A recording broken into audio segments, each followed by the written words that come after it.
നമസ്കാരം, പ്രവാസി മലയാളിയിലേക്ക് സ്വാഗതം. ഇന്നത്തെ ഗൾഫ് വാർത്തകൾ ഒറ്റനോട്ടത്തിൽ. ഖത്തറിൽ 284 പേർക്ക് കൂടി കോവിഡ് രോഗം സ്ഥിരീകരിച്ചു. 315 പേർക്ക് രോഗമുക്തിയുണ്ടായി. 3041 പേരാണ് നിലവിലുള്ള രോഗികൾ. ഇതുവരെ 5,84,123 പേർക്കാണ് ആകെ പരിശോധന നടത്തിയത്.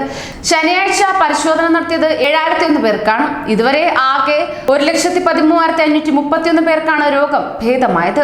ഇന്നലെ ആരും മരിച്ചിട്ടില്ല. 193 പേരാണ് ഇതുവരെ ആകെ കോവിഡ് രോഗത്താൽ മരിച്ചിരിക്കുന്നത്. 432 പേരാണ് ആശുപത്രികളിൽ ചികിത്സയിൽ കഴിയുന്നത്. ഇതിൽ 39 പേരെ ഇന്നലെ പ്രവേശിപ്പിച്ചതാണ്.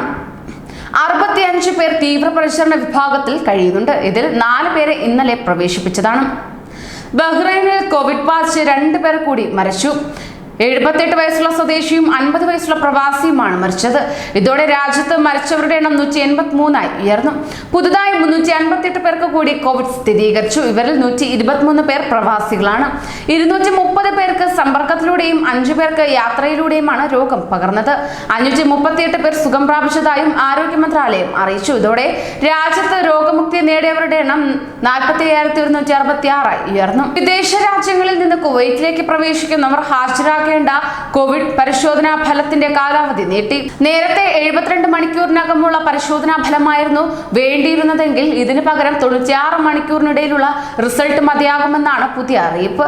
അതേസമയം രാജ്യത്ത് പ്രവേശിക്കുന്ന എല്ലാവരും 14 ദിവസത്തെ നിർബന്ധിത ക്വാറന്റീനിൽ കഴിയണം. ഇന്ത്യ അടക്കമുള്ള 31 രാജ്യങ്ങളിൽ നിന്നുള്ളവർക്ക് കുവൈറ്റിൽ ഇപ്പോഴും നേരിട്ടുള്ള പ്രവേശനം സാധ്യമല്ല. യാത്രാവിലക്കില്ലാത്ത മറ്റേതെങ്കിലും രാജ്യത്ത് 14 ദിവസം താമസിച്ചതിനു ശേഷമേ കുവൈറ്റിൽ പ്രവേശിക്കാനാവൂ. സൗദി അറേബ്യ ലക്ഷ്യമിട്ട് യമനിലെ ഹൂതികൾ നടത്തുന്ന ആക്രമണങ്ങൾ തുടരുന്നു. കഴിഞ്ഞ ദിവസം സ്ഫോടക വസ്തുക്കൾ നിറച്ച ഡ്രോണുകൾ ഉപയോഗിച്ചും ബാലിസ്റ്റിക് മിസൈലുകൾ ഉപയോഗിച്ചും ആക്രമണ ശ്രമങ്ങൾ ഉണ്ടായി.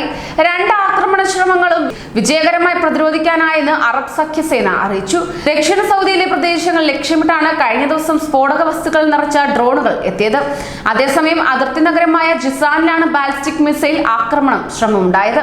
സൗദിയുടെ വ്യോമയാന മേഖലയിൽ പ്രവേശിക്കുന്നതിന് മുമ്പ് തന്നെ ആക്രമണ ശ്രമങ്ങൾ പ്രതിരോധിക്കാനായെന്ന് അറബ് സഖ്യസേനാ വക്താവ് കേണൽ തുർക്കി അൽ മാലിക്കിയെ ഉദ്ധരിച്ച് ഔദ്യോഗിക വാർത്താ ഏജൻസി റിപ്പോർട്ട് ചെയ്തു. ഇന്ത്യയിലേക്ക് മടങ്ങുന്ന യാത്രക്കാർ നിർബന്ധമായും air Suvidha self reporting forum കൈവശം വയ്ക്കണമെന്നും വിമാനത്തിൽ കയറുന്നതിന് മുമ്പായി ഫോറം പൂരിപ്പിക്കണമെന്നും ഔദ്യോഗിക വൃത്തങ്ങൾ അറിയിച്ചു.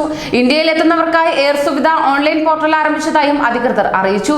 നിരവധി യാത്രക്കാർ Air Suvidha self reporting form പൂരിപ്പിക്കാതെ ഇന്ത്യയിൽ എത്തിച്ചേരുന്നുണ്ട്. ഇത് വിമാനത്താവളത്തിലെ ആരോഗ്യ പരിശോധന അടക്കമുള്ള തുടർ നടപടികൾ വൈകുന്നതിനിടയാക്കുന്നുണ്ട്. ഡിജിറ്റലായി പൂരിപ്പിച്ച രേഖകൾ സ്വീകാര്യമല്ല. നിർബന്ധമായും ഇതിന്റെ പ്രിന്റ് ഔട്ട് കൈവശമുണ്ടായിരിക്കണം. കച്ചവട രംഗത്ത് 9 മേഖലകളിൽ 70% സ്വദേശികളെ നിയമിക്കാനുള്ള പുതിയ തീരുമാനം നടപ്പാക്കിയിട്ടുണ്ടോ എന്ന് ഉറപ്പുവരുത്താൻ പരിശോധന ആരംഭിച്ചു. വിവിധ മേഖല മാനവ വിഭവശേഷി ബ്രാഞ്ച് ഓഫീസുകൾക്ക് കീഴിലാണ് പരിശോധനാ നടപടികൾ പുരോഗമിക്കുന്നത്. റിയാദ് ബ്രാഞ്ച് ഓഫീസിന് കീഴിൽ വെള്ളിയാഴ്ച നിരവധി കച്ചവട സ്ഥാപനങ്ങളിലാണ് പരിശോധന നടത്തിയത്. പോലീസിന് കീഴിലെ ഫീൽഡ് കൺട്രോൾ വകുപ്പുമായി സഹകരിച്ചായിരുന്നു പരിശോധന. 168 കച്ചവട സ്ഥാപനങ്ങൾ പരിശോധിച്ചതായാണ് വിവരം. 7 നിയമലംഘനങ്ങൾ രേഖപ്പെടുത്തുകയും 111 സ്ഥാപനങ്ങൾക്ക് മുന്നറിയിപ്പ് നൽകുകയും ചെയ്തിട്ടുണ്ട്.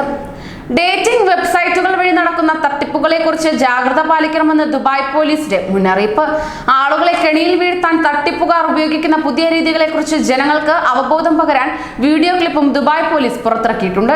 ഡേറ്റിംഗ് വെബ്സൈറ്റുകൾ വഴി അജ്ഞാതരായ ആളുകളുമായി അടുപ്പം സ്ഥാപിക്കുകയും രഹസ്യമായി മസാജ് അടക്കമുള്ള വാഗ്ദാനം ചെയ്ത് കെണിയിൽപ്പെടുത്തുകയും ചെയ്യുകയാണെന്ന് പോലീസ് മുന്നറിയിപ്പ് നൽകുന്നു. വിമാന സർവീസുകൾ നിർത്തലാക്കിയതിനെ തുടർന്ന് സൗദിയിലേക്ക് തിരികെ എത്താൻ കഴിയാതിരുന്നവരുടെ റീ എൻട്രി വിസയും സൗദി അറേബ്യയിൽ നിന്ന് ഫൈനൽ എക്സിറ്റ് നാട്ടിലേക്ക് പോകാനിരിക്കുന്നവരുടെ എക്സിറ്റ് വിസയിൽ നാഷണൽ ഇൻഫർമേഷൻ സെന്ററുമായി സഹകരിച്ച് സ്വമേധയാ നീട്ടി നൽകാനുള്ള നടപടികളായി. അബുദാബിയിൽ പ്രവേശിക്കാൻ ആഗ്രഹിക്കുന്നവർക്കായി UAE-യുടെ വിവിധ ഭാഗങ്ങളിൽ കൂടുതൽ കോവിഡ് റാപ്പിഡ് പരിശോധനാ കേന്ദ്രങ്ങൾ തുറന്നു. ലേസർ അധിഷ്ഠിത സാങ്കേതിക വിദ്യ ഉപയോഗിച്ച് നടത്തുന്ന പരിശോധനയ്ക്ക് 50 ദിർഹമാണ് ചിലവ്. Abu Dhabi emergency crisis and disasters കമ്മിറ്റിയുടെ നിർദ്ദേശപ്രകാരം അബുദാബി ആരോഗ്യ വകുപ്പാണ് വിവിധ എമിറേറ്റുകളിൽ പരിശോധനാ കേന്ദ്രങ്ങൾ തുറന്നത്. ലേസർ സ്ക്രീനിംഗ് സെന്ററിന് പുറമെ സായിദ് സ്പോർട്സ് സിറ്റിയിലും കോർണിഷിലും പരിശോധനാ കേന്ദ്രങ്ങൾ തുറന്നിട്ടുണ്ട്. ദുബായിൽ മിനാർ റാഷിദ്, അൽ ഖവാനിജ് എന്നിവിടങ്ങളിലാണ് പരിശോധനാ കേന്ദ്രങ്ങൾ. രാജ്യത്ത് നിയമം ലംഘിച്ചു തുടർന്ന 1,20,000 പ്രവാസികളെ അറസ്റ്റ് ചെയ്ത് നാടുകടത്താനുള്ള പദ്ധതി നീട്ടിവെച്ച് കുവൈറ്റ്. സെൻട്രൽ ജയിലിലും നാടുകടത്തൽ കേന്ദ്രങ്ങളിലും ഇപ്പോഴുള്ള തടവുകാരുടെ ബാഹുല്യം പരിഗണിച്ചാണ് തീരുമാനം. വ്യോമഗതാഗതം സാധാരണ നിലയിലായി ഇപ്പോഴുള്ള തടവുകാർ അതത് രാജ്യങ്ങളിലേക്ക് മടങ്ങിയ ശേഷം അനധികൃത താമസക്കാരെ തീവ്ര പദ്ധതികൾ തുടങ്ങും. കൂടുതൽ പ്രവാസി വാർത്തകൾക്കായി ഈ ചാനൽ സബ്സ്ക്രൈബ് ചെയ്യൂ.